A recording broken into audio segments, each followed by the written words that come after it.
নীরব নির্জন কালো আকাশে পূর্ণিমার মেলা আজ। কি সুন্দর আকাশ, মেঘেরা ছুটে যাচ্ছে দল বেঁধে। খোলা রাস্তায় ফিনফিনে বাতাস। ঠিক 40 মিনিটের মাথায় অবনী বেগম তার কাঙ্ক্ষিত জায়গায় এসে পৌঁছালেন। বুকের মাঝে কেমন থেকে থেকে কম্পনের সৃষ্টি হচ্ছে। মাঝে মাঝে তো মনে হচ্ছে শ্বাসই বন্ধ হয়ে যাবে। এমনটাই তো হওয়ার কথা ছিল না। অবনী বেগমের 22 বছরের সাংসারিক জীবনে সে আমজাদকে কখনোই স্বামী হিসেবে মন থেকে মানতে পারেনি। তবে আজ কেন হারানোর ভয়, হয়তো মায়া। এত বছর একটা মানুষের সাথে থাকলে মায়া পড়ে যায়, যে মায়ের টানেও মনে হয় মানুষটা থেকে যাক। এই মায়া আর অভ্যাসের কারণে কত মানুষকে ছাড়তে পারে না। অবনী ধীর পায়ে চারপাশের বাড়িগুলোতে চোখ বুলায়। অবশেষে কাঙ্ক্ষিত বাড়িটা পাওয়া গেল বড় একটা অচেনা গাছের ডান দিকে। অবনী বেগম ধীর পায়ে হেঁটে গেলেন বাড়িটার সামনে। বাড়ির গেটের সামনে একটা লাইট জ্বলছে। লাইটের আলোয় বাড়ির মালিকের নাম জ্বলজ্বল করছে। অবনী বেগমের পা সেখানেই থেমে গেল। ইংরেজিতে বড় বড় অক্ষরে লেখা মিসেস জেসি ফ্রঙ্কিং। অবনীর হৃৎপিণ্ড স্বাভাবিকের তুলনায় বেশ দ্রুতই চলছে। ঠিক এই মুহূর্তে এসে অবনী বেগমের মনে হলো তার বোধহয় বাড়িটার ভেতরে যাওয়া উচিত হবে না। ভিনদেশে যা লুকিয়ে আছে তা ভিনদেশেই না হয় লুকিয়ে থাক। বয়স তো অনেক হলো, আর কদিনই বা বাঁচবে। কি দরকার হাহাকার নিয়ে বাঁচার। এর চেয়ে জীবন যেমন চলছে তেমনই না হয় চলল। অপ্রত্যাশিত কিছু না হয় আড়ালেই রইল। জেনে গেলেই তো দূরত্ব বাড়বে। আমরা সদাগর তো তাকে কম ভালোবাসা দেয়নি। সেই ভালোবাসা আগলে রাখতে পারল না, বরং প্রতিহিংসার অনলে দগ্ধ করতে চেয়েছিল বারবার সেই সওদাগর পরিবারকে। কিন্তু কখন যেন আষ্টেপৃষ্ঠে সে পরিবারের মায়ায় পড়ে গেল, টেরই পেল না। অথচ অসময়ে মায়া বেড়ে কি লাভ। হারানোর পর মায়া কেবল বিলাসিতা হয়ে রয়। অবনী বেগম আধার রাস্তায় আবার পা বাড়ায়। হসপিটালে ফিরে যাওয়ার অত ব্যস্ততা নেই, ধীর পায়ে যাওয়া যাবে। চারপাশে ততক্ষণে ভোরের আলো ফুটে যাচ্ছে। নীলাভ আকাশ, শীতল প্রকৃতি।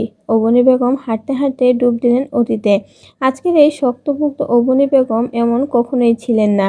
অজপাড়া গাঁয়ের এক সহজ সরল মেয়ে ছিল সে। বাবার সে ছিল তাদের ছোট্ট কুটিরের সদস্য। অবনী বেগমের বয়স তখন কত হবে, 15 কিংবা 16।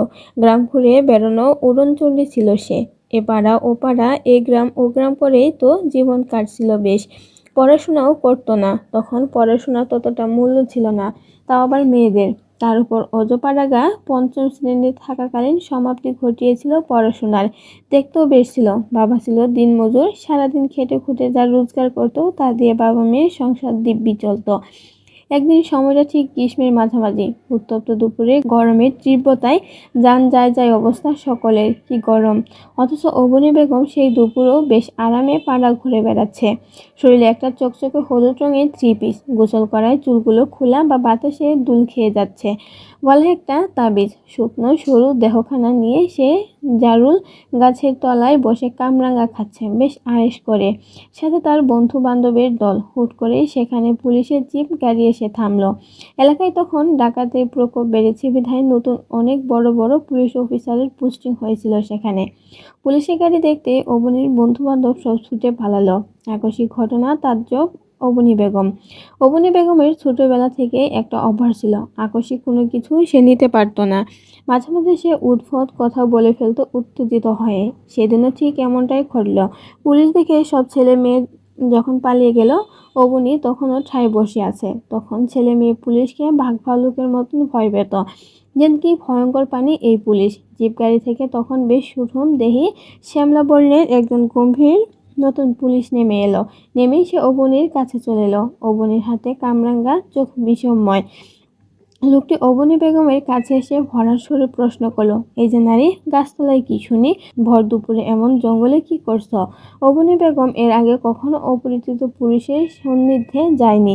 সেদিন হঠাৎ অপরিচিত পুলিশটিকে সামনে দেখে ভয়ে অস্বস্তিতে তার চোখ টলমল করে উঠল। ঠোঁট উল্টে ফেলল। কেঁদে দিবে ভাব।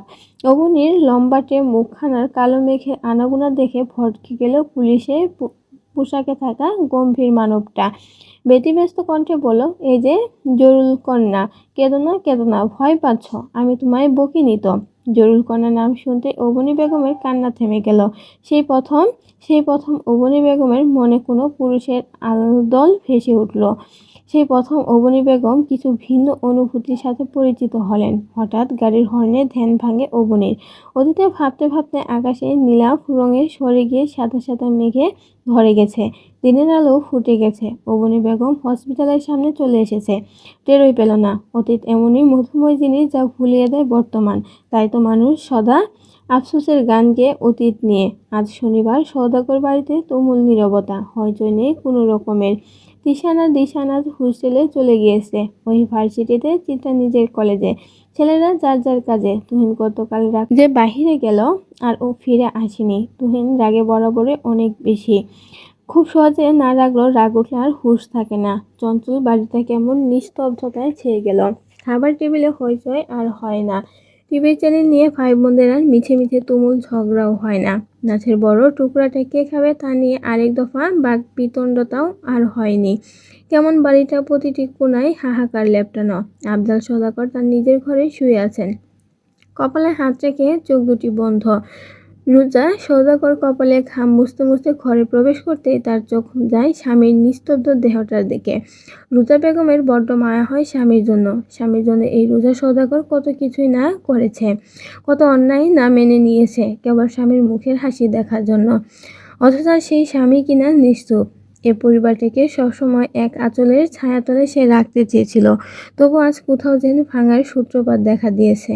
একটা নারীর সংসারে চেয়ে বড় আর যে কিছু নেই। স্বামীকে এক ধ্যানে মগ্ন হতে দেখে রুজা সওদাগর স্বামীর পায়ের কাছটায় এসে বসলেন। ধীর কণ্ঠে শুধালেন, আপনি কি জেগে আছেন? আফজাল সওদাগরের ধ্যান ভাঙল, কিন্তু অবস্থার পরিবর্তন করলেন না। যেমন আছে তেমন থেকে বলেন, হ্যাঁ জেগে আছি। কিছু বলবে? আপনার কি মন খারাপ? মন খারাপ হওয়াটা কি স্বাভাবিক না রুজা?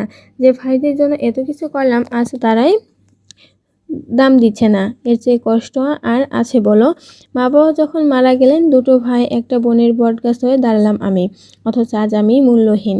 রুজা সওদাগরের খারাপ লাগলো, তার স্বামীর প্রতিবেশী। স্বামীর কষ্ট সে মানতে পারে না কখনোই।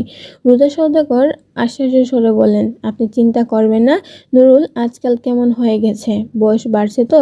আর আপনি তো চিত্রার বিয়ের কথা আটকাতে চেয়েছিলেন, তা আটকেছে? আপাতত দেখে গেছে, পরে কথা আগানো হবে বলা হয়েছে। আর মন খারাপ করবেন না। আফজাল সওদাগর ধপ করে উঠে বসলেন। চোখ তার কেমন হলদেটে ভাব। সে তার স্ত্রীর হাত দুটো মুঠো করে ধরল। কেমন অসহায় কণ্ঠে বলল, পাপের ভার নিয়ে বেঁচে থাকা অনেক কষ্টের বিবি। তুমি আমার অভিশাপ দিছিলা, তাই না? তাই তো আজ এই অবস্থা আমার। স্বামীর কথায় আঁতকে উঠল রুজা। তওবা করে বললেন, কি বলেন আপনি? আপনার অভিশাপ দেওয়ার আগে আমার জিহ্বা খসে পড়ুক। আর আপনি যা পাপ বলছেন তা আদৌ পাপ না। আপনি তো জানেন, আর আমার আল্লাহও জানে সেটা। আপনি এসব ভাববেন না। আফজাল সওদাগর অনবরত মাথা নাড়তে নাড়তে বললেন, এটা পাপী বিবি। আমি তোমাদের ঠকিয়েছি, নিজের স্বার্থে আরেকজনকে ঠকিয়েছি। ওদের মৃত্যুও তো আমায় অভিশাপ দিয়েছে। স্বামীর কথায় ভড়কে গেল রুজা সওদাগর। উৎকণ্ঠিত কণ্ঠে বললেন, কাদের মৃত্যু? আফজাল সওদাগর উত্তর দিলেন না। আফসোসের অশ্রু গড়িয়ে গেল তার গাল বেয়ে। গরমে ঘেমে নে একাকার চিত্রা। সাদা কলেজে ইউনিফর্মটা লেপ্টে আছে শরীরে, চুলের মাঝে দুই বেনি, পিঠে বইয়ের ভারী ব্যাগ। গতকাল তার দেখা দেখি সে অবধিও সীমাবদ্ধ ছিল।